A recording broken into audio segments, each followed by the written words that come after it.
अग्नि, वायु, बिजली और भूकंप, ये सब मिलकर भी मुझे उतना कष्ट नहीं पहुंचा सकते जितना कष्ट उस छोटे से बालक ने मुझे दिया है।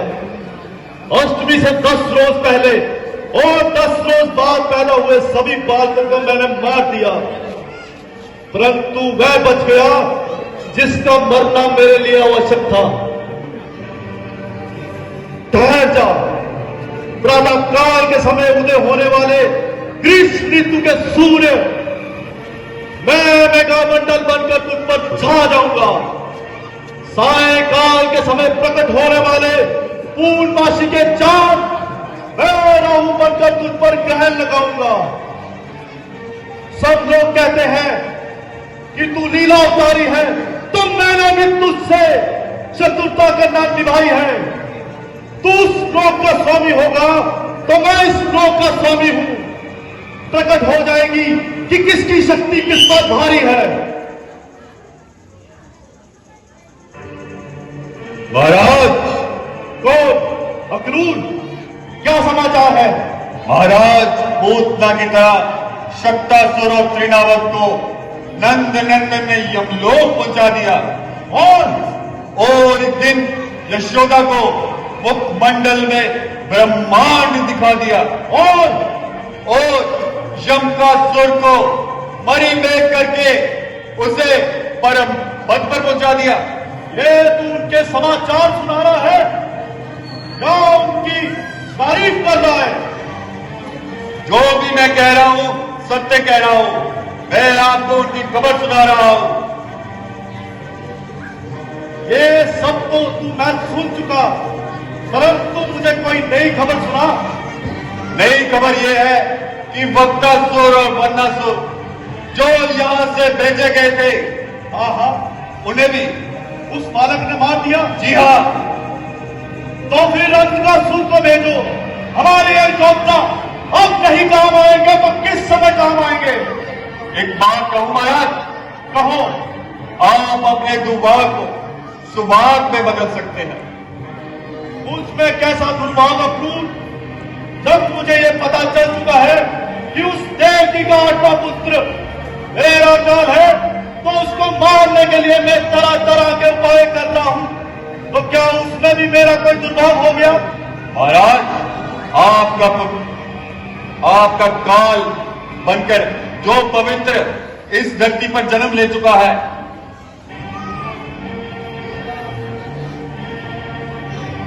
तो क्या मैं अत्याचारी हूं? हाँ, निस्संदेह। तो क्या मैं अत्याचार करता हूं? बिल्कुल। इसका प्रमाण उन माताओं की छातियों से पूछो जिनके बालकों को आपने मार डाला। इसका प्रमाण उस बूढ़े बाप के हृदय में है जिसका सुदेश करके आपने उसे कारागार में डाल दिया। और भी कहूं? कहो। चुप क्यों हो? मैं भी कह डालो। जब आपको पता था कि आपका काल इस धरती पर जन्म ले चुका है, फिर भी आपने नंदकी और वासुदेव को कारागार में डालकर रखा है। क्या यह न्याय नहीं है? क्या यह अपराध नहीं है? कैसा अपराध, कैसा अन्याय? जब 8वें पुत्री के बाद मैंने देवकी और वासुदेव को कारागार से मुक्त कर दिया था, परंतु जब मुझे पता चला कि उन लोगों ने मुझसे छल करके उसको गोकुल में पहुंचा दिया है, तो मैंने उन्हें फिर कारागार में डाल दिया। तो क्या मैं अत्याचारी हुआ? तो मैंने क्या पाप किया? अक्रूर, तू मेरा बार बार विरोध करता है। तू उस भविष्य की तरह हो रहा है। अगर तू उस भविष्य की तरह होगा तो मैं भी तुझे लात मारकर मथुरापुरी से बाहर निकाल दूंगा। यदि तुम मुझे भविष्य की तरह लात मारकर निकाल दोगे तो तुम्हारा हाल भी उस गवैये की तरह होगा। मैं तुम्हारा शत्रु नहीं हूं, तुम्हारा मित्र हूं। पाप भी उतना करो जितना खप जाए, अन्यथा लेकर डूबेगा तुम्हें पाप ही। बैठते हो जिस डाल पे, कभी काटते हो उसे नहीं। जाओ, मेरी आज्ञा का पालन करो। मैं तुम्हारे उपदेश सुनने को हरगिज तैयार नहीं हूं। ओह, कैसी होत कथा है। किसी ने ठीक ही कहा है, जैसी हो करनी वैसे ही भाग्य का लेख होता है। निकम्मे और कायर अक्रूर, तू मेरी महत्वाकांक्षा को नहीं समझ सकता। स्वद्वीप और भूमंडल भी मेरी तरफ रख दिए जाए तो भी एक कंस अपनी बात से नहीं मुकर सकता। आग से लिपटूंगा, खेलूंगा मैं घनघोर से, विश्व के मस्तक पर चढ़ जाऊंगा अपने जोर से।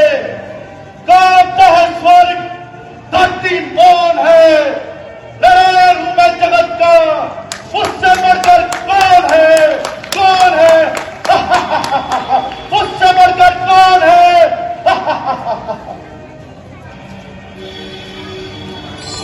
कर्म करे किस्मत बने, जीवन का यह मर्म, प्राणी तेरे हाथ में, तेरा अपना कर्म, तेरा अपना कर्म।